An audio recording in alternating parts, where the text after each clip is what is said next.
Hari Om. Welcome back to our continuing study of chapter 16.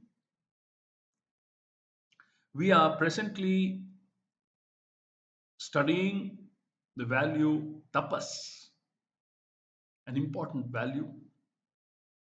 We will look into what Poojya Swamiji has to say about this value. Poojya Swamiji says, many kinds of such tapas disciplines become a part of sadhana that a jignasu undertakes. Now, here in chapter 16, after almost completing the entire teaching of Vedanta, Bhagavan again picks up the values that a jignasu has to cultivate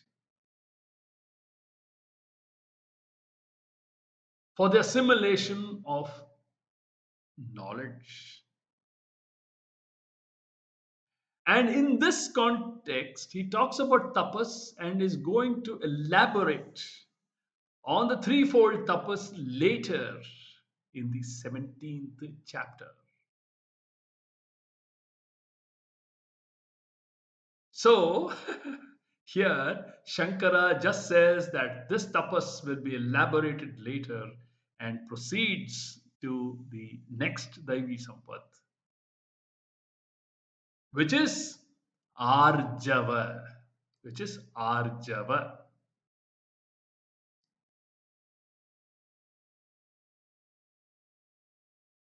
The value Arjava, as we saw in the 13th chapter, is an alignment between the mind, the word, and one's action. Bhagavad Geetha, chapter 13, shloka number 7.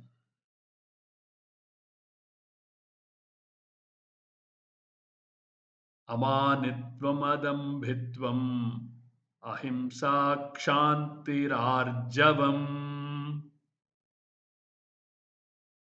Arjavam is an alignment between the mind, the word, and the action. It is speaking what one thinks and doing what one speaks. To be etched in gold again. It is speaking what one thinks and doing what one speaks. And this becomes complete when combined with Satya and Rita, where one has the value in constantly ensuring what one thinks is right, in addition to speaking what one believes is right. In chapter 13, Shankara defines Arjava as Riju Bhavo Avakratvam. Riju Bhavo Avakratvam. Straightforwardness and absence of crookedness. Straightforwardness and absence of crookedness. This is an important value for a jignasu because any compromise in Arjava that one does only due to ragadveshas. Any compromise in Arjava one does only due to ragadveshas. And as long as ragadveshas determine one's actions, the assimilation of the knowledge cannot take place. We must understand why we require to cultivate Daivi Sampat. This we are not talking from an ethical point of view. No, it goes much beyond that.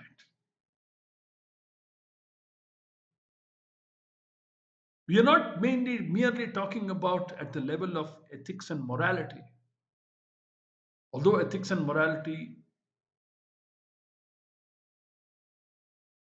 are very important. Why should Daivi Sampat be cultivated? Because it aids in assimilating Atma Jnanam. That is the crucial point to be noted. So Pujya Swamiji says, as long as Ragadveshas determine one's actions, the assimilation of knowledge cannot take place. Cannot take place. There will always be a split personality. That is why Bhagavan mentions Arjava in that chapter, where he is enumerating the jnana sadhanas.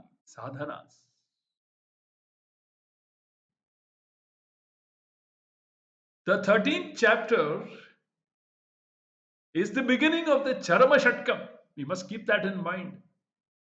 And the Charama Shatkam highlights three aspects. One is Jivatma Paramatma Aikyam, Jivatma Parama Aikya Jnanam through Jnana Yoga, and Jnanam, the word Jnanam used in a special sense, set of Jnana Sadhanani. 20 Jnana Sadhanas that we studied through Poojya Swamiji's great book, The Value of Values.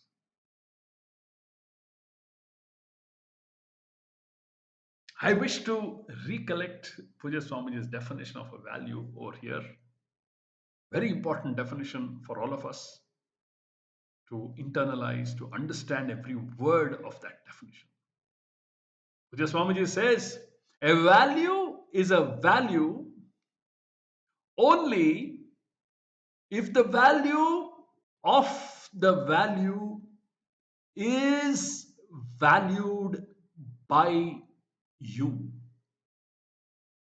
A value is a value only if the value of the value is valued by you. Very important definition. Worth repeating 100 times in the form of a japa.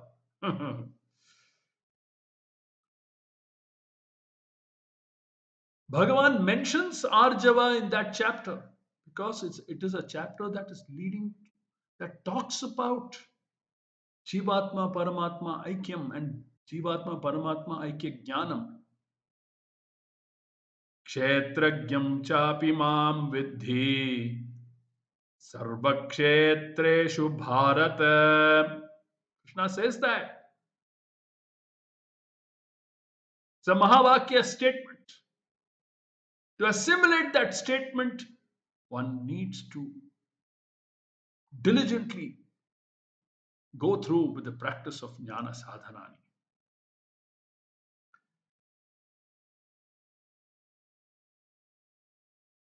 As long as Ragadveshas determine one's actions, the assimilation of the knowledge cannot take place.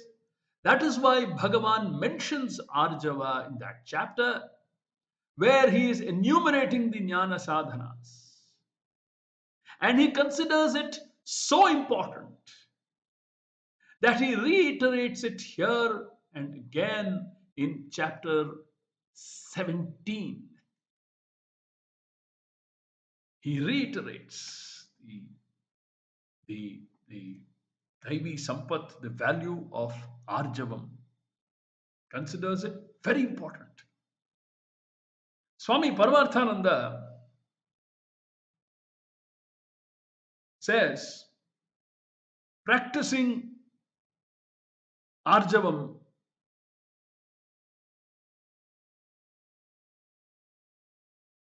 can be observed in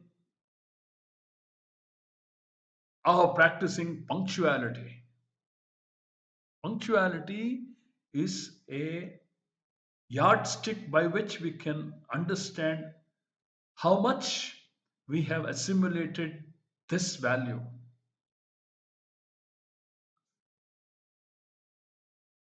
If you think you want to be at a certain place at 5 p.m. in the evening, that is your thought, and you speak it out.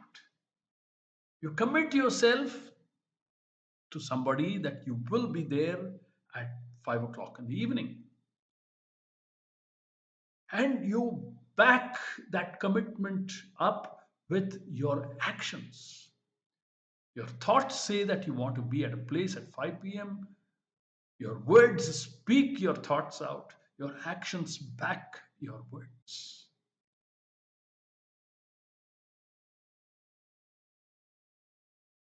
There is alignment in the personality. There is no split in the personality. Arjavam is ruju bhava, straightness in one's personality.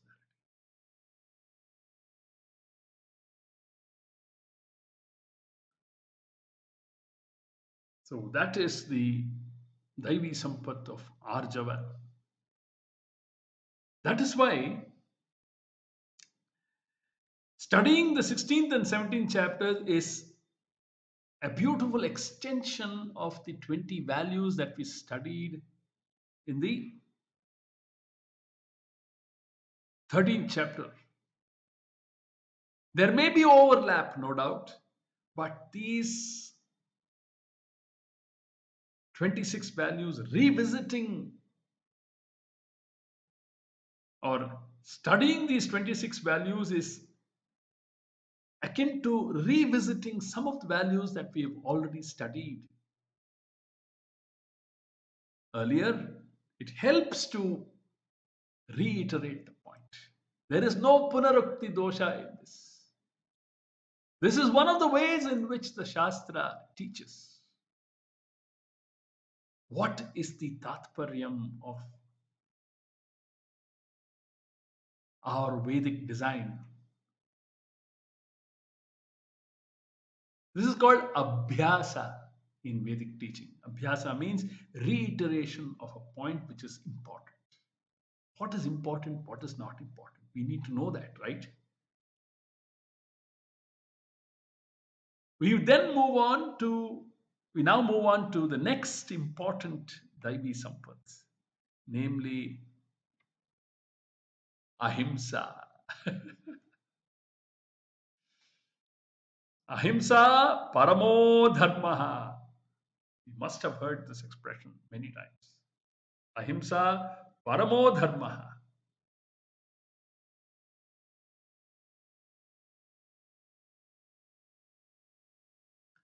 Ahimsa is the absence of hurting any living being.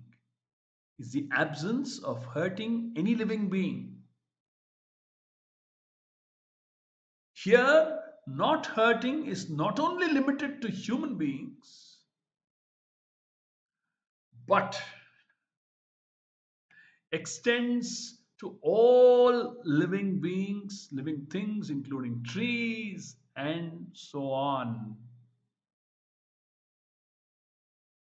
A hurtful act, like any action, can be threefold according to the means used: physical, oral, or mental. We deliberately avoid hurting any living being by a physical action.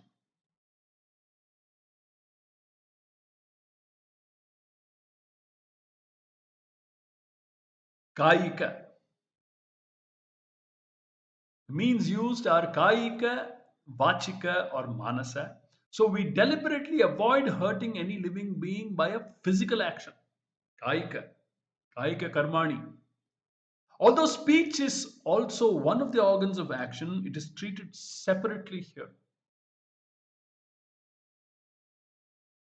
Mentally also, one can perform an action.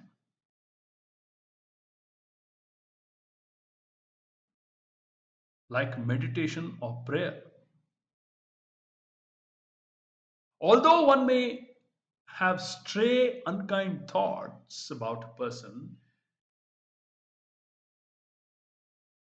if they are entertained volitionally. One may have stray, unkind thoughts about a person if they are entertained volitionally. It becomes a mental karma. It becomes a mental karma. A mere thought does not become karma unless it is backed by an agent who is deliberately using his will. We will look at more in detail about all this in the 17th chapter and in the 18th chapter. Krishna will explain these principles more in detail. We will look at all of that later on when we move to the 17th chapter. We will continue our study by examining and exploring the following Devi Sampats.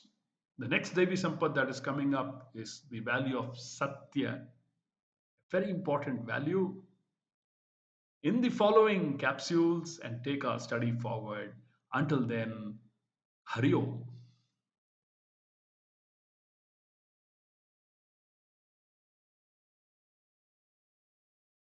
ॐ दुर्जनः सज्जनो भूयात् सज्जनः शान्तिमाप्नुयात् शान्तो मुच्येत बन्धेभ्यः मुक्तश्चान्यान् विमोचयेत् सर्वे भवन्तु सुखिनः सर्वे सन्तु निरामयाः सर्वे भद्राणि पश्यन्तु मा कश्चित् दुःखभाग् भवेत् ॐ पूर्णमदः पूर्णमिदं पूर्णात् पूर्णमुदच्यते पूर्णस्य पूर्णमादाय पूर्णमेवावशिष्यते